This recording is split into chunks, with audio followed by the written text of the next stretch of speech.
નમસ્કાર મિત્રો, વિડીયોમાં તમારું સ્વાગત છે। જી હા મિત્રો, અત્યારે હાલ મોટા અને મહત્વના સમાચાર સામે આવી રહ્યા છે। તો મિત્રો, સમાચારમાં વાત કરીએ તો સિંધવ મીઠુંને રોગ મીઠું જેને સોલ્ટ પીક સોલ્ટ અને હિમાલય સોલ્ટ તરીકે ઓળખવામાં આવે છે તે સ્વાસ્થ્ય માટે ખૂબ જ ફાયદાકારક છે।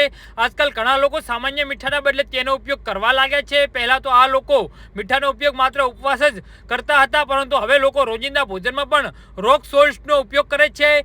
જી હા મિત્રો, અત્યારે હાલ મોટા સમાચાર સામે આવી રહ્યા છે। આ મીઠું હૃદય અને બ્લડ પ્રેશરના દર્દીઓ માટે ફાયદાકારક છે, પરંતુ લાંબા સમય સુધી અને ખોટી રીતે રોલ્ડ સોલ્ટનો ઉપયોગ કરવાથી શરીરમાં ઘણા પોષક તત્વોની ઉણપનું કારણ બને છે।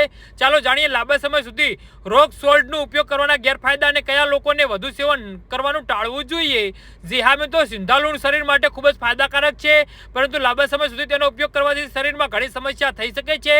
ભારતમાં લોકો હવે રોક સોલ્ટનો ઉપયોગ કરવામાં લાગ્યા છે। આનાથી આયોડિનની ઉણપ થાય છે અને વોટર રિટેન્શનની સમસ્યા થઈ શકે છે। જી હા મિત્રો, જે લોકો લાંબા સમય સુધી ભોજનમાં માત્ર સિંધાલુણનો ઉપયોગ કરે છે અને વધુ માત્રામાં મીઠું ખાય છે, તેના શરીરમાં વોટર રિટેન્શનની સમસ્યા રહે છે, જેના કારણે શરીરમાં ઘણી સમસ્યાઓ થઈ શકે છે।